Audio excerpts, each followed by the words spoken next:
So hey there friends, and welcome to episode 220 of SelfKind with me, Erica Webb.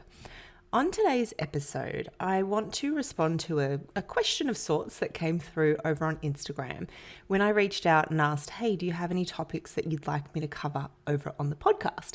And I'm going to respond to one of the questions that came through in today's episode, and really it's going to be talking about how sometimes the way that we relate to ourselves and the negative self-talk and wounding that we can do to ourselves really comes from a place of trying to create certainty, control, and safety for ourselves.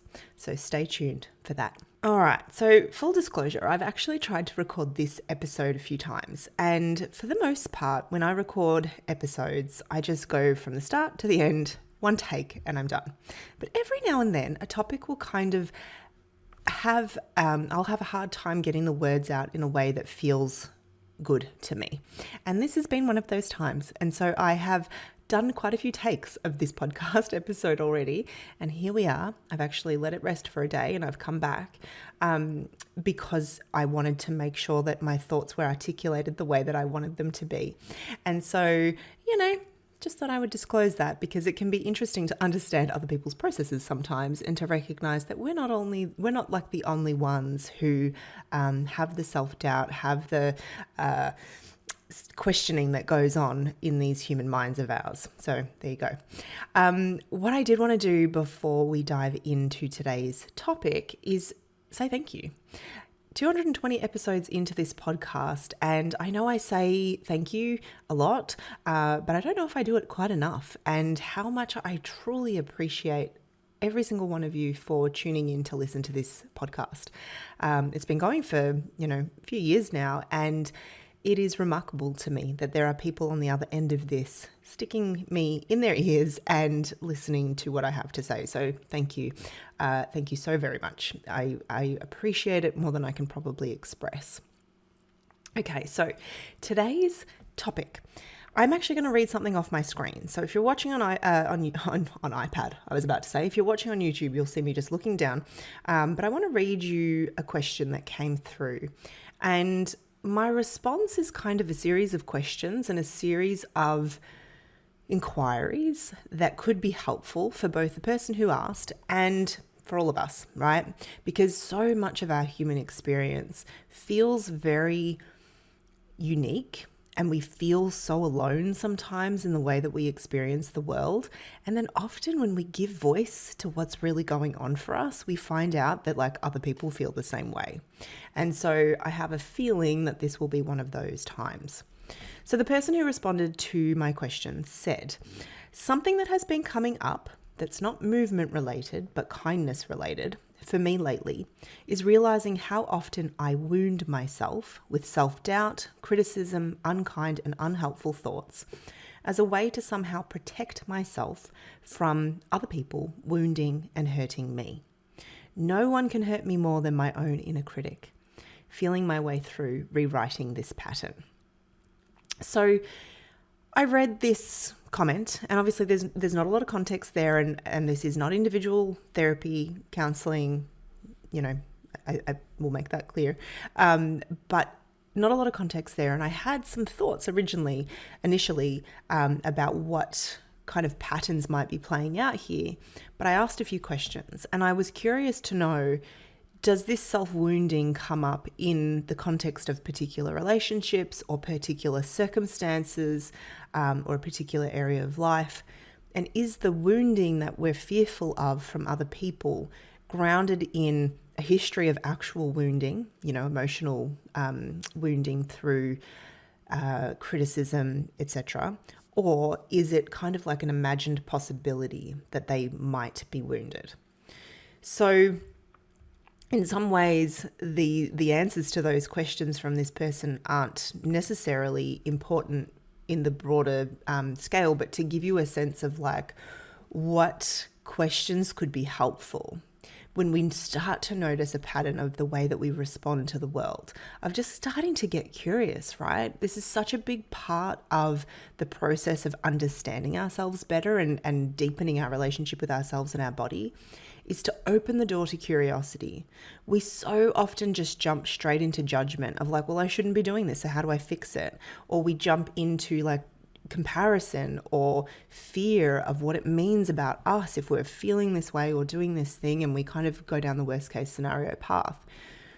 But really what we want to do is just open up that curiosity door, door labeled curiosity, and allow ourselves to be more present to what is actually happening rather than all the narrative that happens around it, right? The fear, the judgment, the self-criticism that can kind of like then surround these patterns that we start to notice in ourselves. What became apparent in our conversation, and again, this is not individualized therapy, so I will repeat that again, a little disclaimer.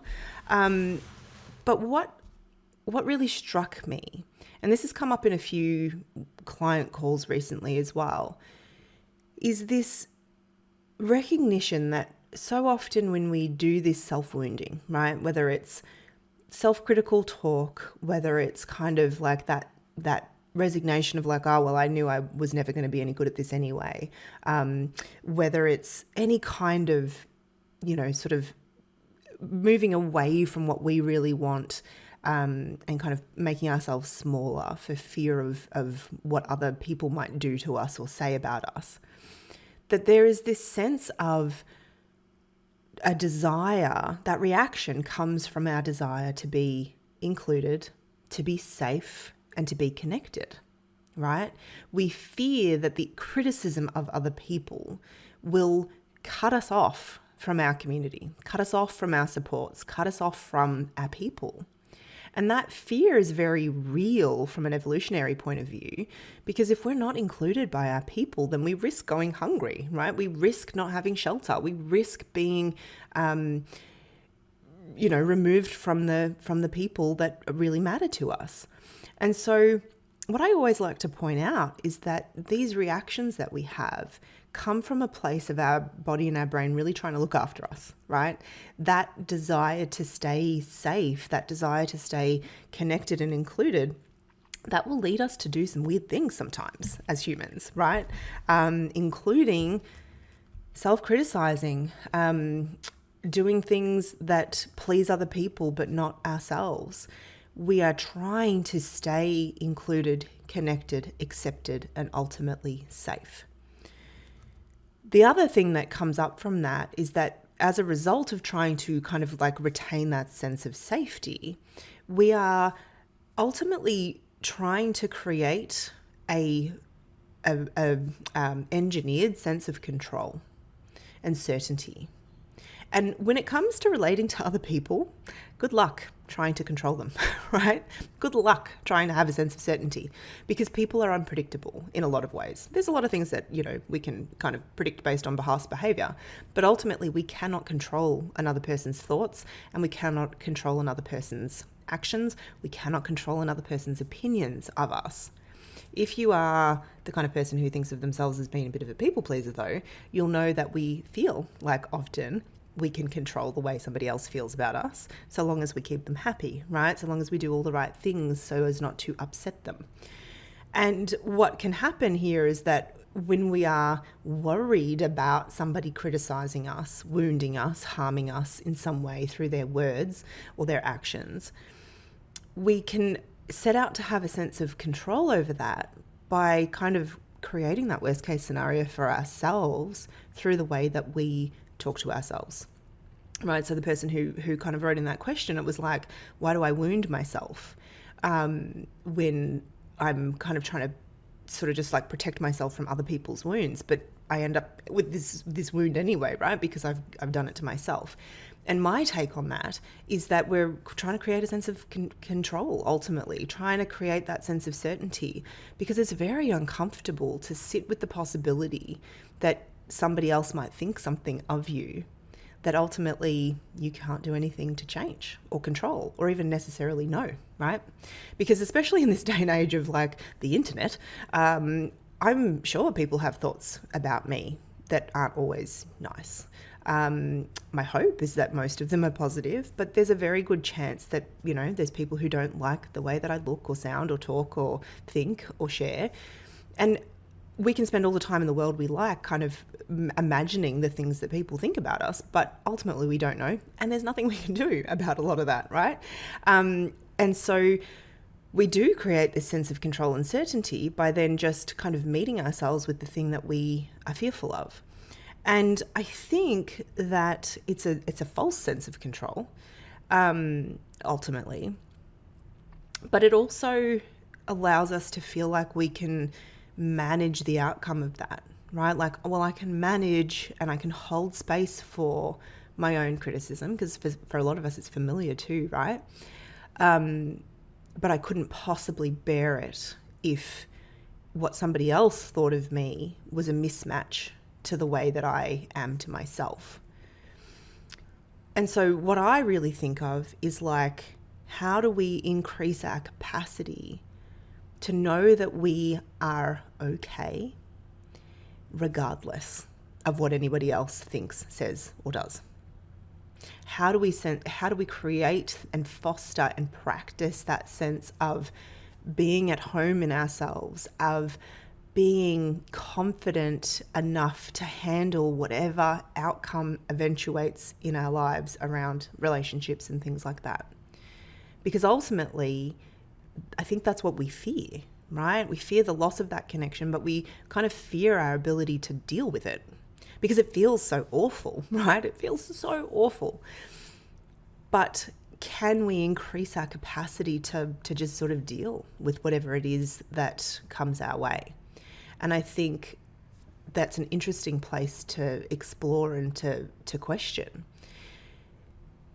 With this topic, I think the reason that I ended up doing so many takes for this one episode is because it's kind of just more this sense of like self-inquiry, self-curiosity. There's no answers. There's no really linear steps, I don't think. When I work with people on things like this in counselling, we step through things, not necessarily in a particular order, but sometimes. But it is this process of self-inquiry. It's this process of desiring to understand ourselves better, not to fix ourselves, not to necessarily rid ourselves of our human ways of thinking and relating and doing all these things, but to just be more curious, especially when we recognize that the way that we're meeting ourselves isn't how we want to meet ourselves, right? I don't want to meet myself with the criticism. Or we recognize that the way that we're kind of self-wounding has an impact on the things that we actually want to do, experience, or be in the world. Right? Like if my self-criticism was such that it led me to not record the podcast at all because I was so worried about the things that people might say, which to be fair, pops up every now and then, right? Like I do have those thoughts. But if it stopped me from doing that, then it would be a really interesting moment of inquiry to be like, like this is now stopping me from doing something that matters to me in the world. So it's not that there's a quote unquote problem to be solved, but it is creating a reality in my life that actually doesn't align with what I want. So this is a good reason to kind of step in and start to ask some questions and to look at things in a different way. So that's what I actually want to do. I want to sort of share some tips, I guess, or some inquiries or some places to look when you feel like you're in a situation like this, where perhaps you're just not really sure why you're behaving the way that you're behaving towards yourself. And you're doing things that you're like, I didn't even want to do that. Why'd that happen, right? Like, why am I talking to myself like that? Why do I seem to be, it's sort of that sense of self-sabotaging, right? Self-sabotaging or self-criticizing, all of those sorts of words. So the first tip is acknowledgement. I feel like this tip is one that is just constantly in the lists of tips that I share because it's so important. Acknowledging what's going on is so important because so often we make these situations worse for ourselves by kind of being like, I shouldn't feel like that, right? Like just push it into a dark cupboard. Let's not talk about it. Let's not talk about this very human feeling that I'm having because I think it's wrong, right? I think it's incorrect. I shouldn't be feeling this way. And so let's hide it, under the carpet or in the cupboard or whatever. But acknowledging something like, I just like didn't do this thing that I really wanted to do because I was so worried about what other people might think. Or I just told myself that I'm terrible at blah because I'm worried that that's what other people think of me. And so I've kind of tried to beat them to the mark, right? So we can literally just have that conversation with ourselves of like, oh, that's interesting. I see what I just did there. It's not judgment. It's just a simple statement of like, oh, that's interesting. That's what I did, right? And then from there, we can make some decisions. But until we are like willing to kind of hold that up and be like, oh, that's what I did, without shame, without guilt, without a sense of like I shouldn't have, our options are kind of limited. We don't have a lot of places to go because we're not actually facing up to what was there, right? So acknowledging it is always going to be one of the first things that we do, and taking the stinger out of it, right? Taking out but it shouldn't be, because it's happening, right? This is the thing when it comes to humanness, we can be like, it shouldn't be like that all day long. But the reality is whatever you're experiencing is what you're experiencing. And so it is true for you in that moment. And the more that we can just be like, okay, I'm going to meet that, I'm going to meet my reality, the more sort of space we have to do something with it. The more that we're like, no, but it shouldn't be that way. It just kind of like, it's like one of those rooms where the walls start to compact. It's like where our choices just get more and more limited. The second tip, and these are not in any kind of order, but the second tip is to look to your body for clues. And what I mean by this is like what physically shows up for you in your body that gives you a clue, a sign, an idea that perhaps you are not moving in alignment with what it is that you really want, or that you've criticized or wounded yourself in some way. Like, what is the clue? Is it a gripping in your belly? Is it shoulders up around your ears? Is it a clenched jaw? Is it, kind of like squeezing your pelvic floor?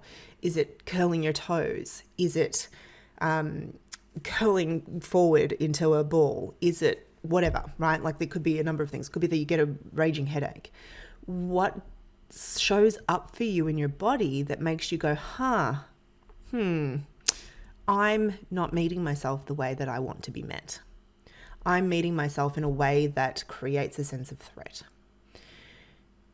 or discomfort, or whatever word you want to use there.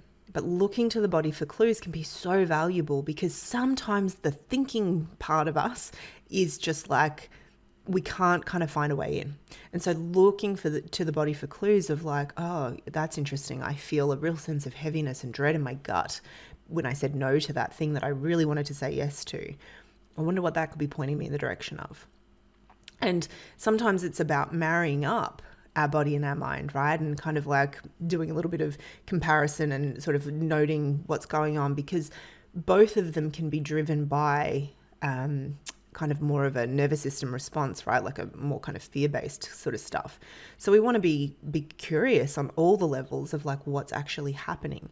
But looking, where do I sense the clues? Where do I have feedback from my body to myself to be able to draw upon and use as I kind of then just look to get more curious about myself?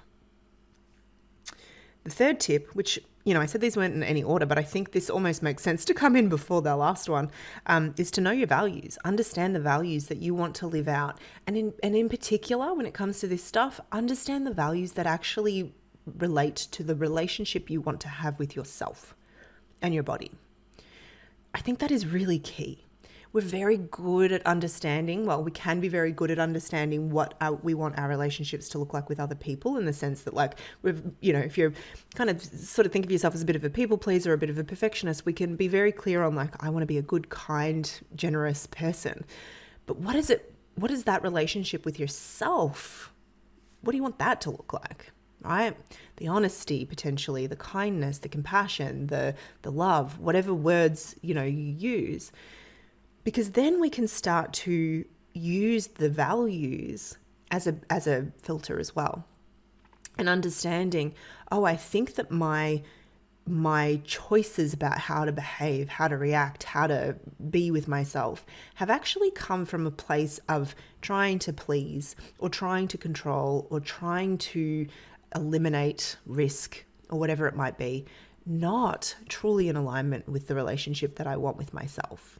If I come back to that example of the podcast that I used before, if I chose not, just to stop recording the podcast for fear of getting it wrong, stuffing up, having someone disagree with me, whatever, then I could choose to stop doing that and notice that it feels like really heavy in my body, and notice that, it's completely misaligned with my values of XYZ. Right? So we can kind of use it as this filtering process of like, oh, that's interesting. I chose to do this, but that actually isn't aligned with my values. So what else could have been driving that decision? What else could have been driving that reaction, that behavior, etc.? And again, it's not about getting critical or like any of that. It's light, it's soft, it's inquiry based, it's curiosity based. We need to get out of that model of like, how do I just like fix myself and make myself better, right, perfect? It's like, no, how do I understand my humanity more? How do I lean a little closer to that and accept that and love that and nurture that? And then the fourth, we've talked about this already, so this is like a tip that, has been infused throughout this entire episode, is but like, be curious. The curiosity over judgment every single time. I want to come back to the last part of the comment that came through, which was like, I'm trying to rewrite this pattern, or sort of feeling my way through rewriting this pattern was what was actually typed. That rewriting of a pattern requires us to be curious and to recognize our humanity and to recognize that growth or self-awareness or any of those sorts of things are not like this linear line that just is like, I'm here and I want to go there, and we just do it in a straight line. We tend to loop and flip and, go up and down and do all these things, and recognizing that curiosity is going to be the thing that allows us to keep doing that. Curiosity and self-compassion and kindness, because we will bump up against things in these inquiries that make us uncomfortable. Right? Sometimes when we really like dive into like our inner workings, we're like, is that what I really think? And it can be deeply uncomfortable. But if we can meet it with compassion and curiosity and kindness and recognize the judgment, because judgment's automatic. Your brain loves to do the judging thing because it helps it categorize things. It helps it make sense of its world. This is good. This is bad. Go this way, not that way. So judgment isn't going to just like leave the building. It's not something that we just go, well, I don't judge. You do, because you've got a brain. But can you meet that judgment with the curiosity, the compassion, and the kindness? Because it's those qualities that will allow you to move through the discomfort of those things that you become aware of, right? So that's my thoughts around that. As I'm kind of wrapping this up, it occurs to me that I'm not surprised that I took a few takes to do this episode, because my brain wants a sense of certainty and control over this. And it's a topic that I think doesn't lend itself to that. Maybe it does. Maybe there's another way to think about it that does lend itself to more kind of concrete steps and thought processes. But I want to encourage all of us, myself included, to really dive into this self-inquiry business through that lens of curiosity, through that lens of actually starting to understand yourself better, not to fix yourself. What if you're not broken, right? What if we started from that premise that we're not broken, we're just simply trying to understand ourselves more clearly, and then to meet ourselves with more kindness, with more respect, with more love, and to see where that leads us, right? Where does that point us towards? This being human stuff, it's easy to believe that there is some sort of destination that once we get there, we will just be like cruising. Bow, bow. No. we will keep bringing our human selves with us everywhere we go. And that doesn't have to be a bad, negative, like, oh dear, kind of thing. That can be a wonderful thing. That can be a wonderful thing when we're willing to meet ourselves with curiosity and compassion, when we're willing to just say, you know what, being human is hard.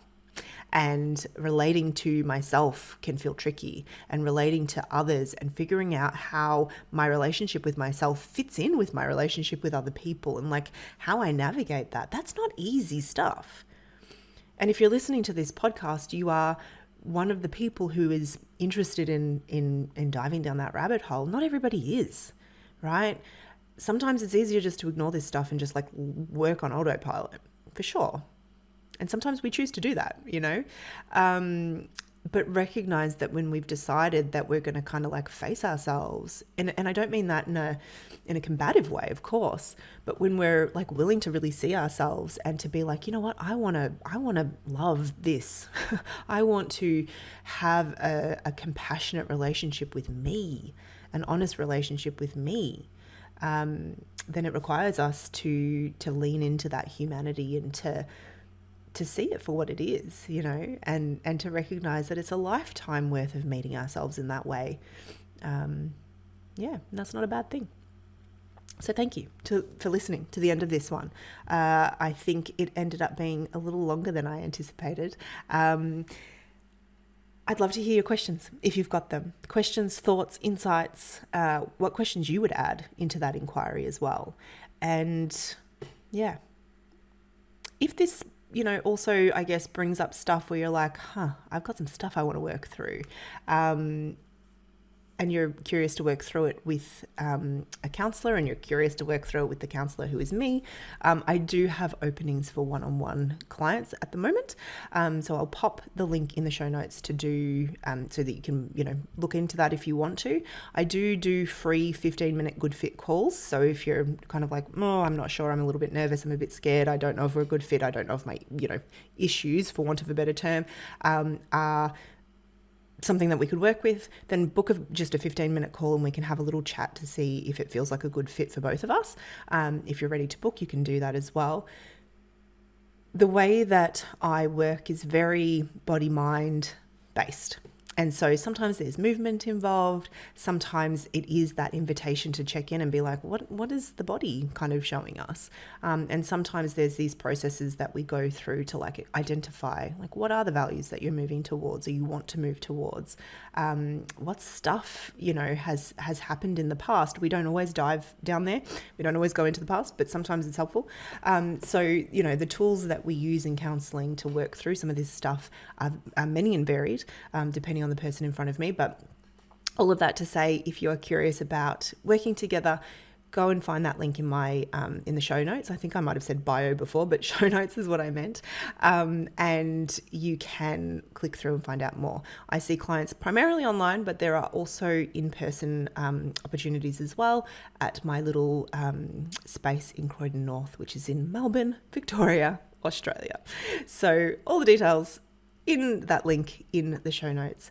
Until next week, keep being kind to yourself. And if you've got questions that you would like me to touch on the podcast, come over and find me on Instagram. You can find me at, what is my handle?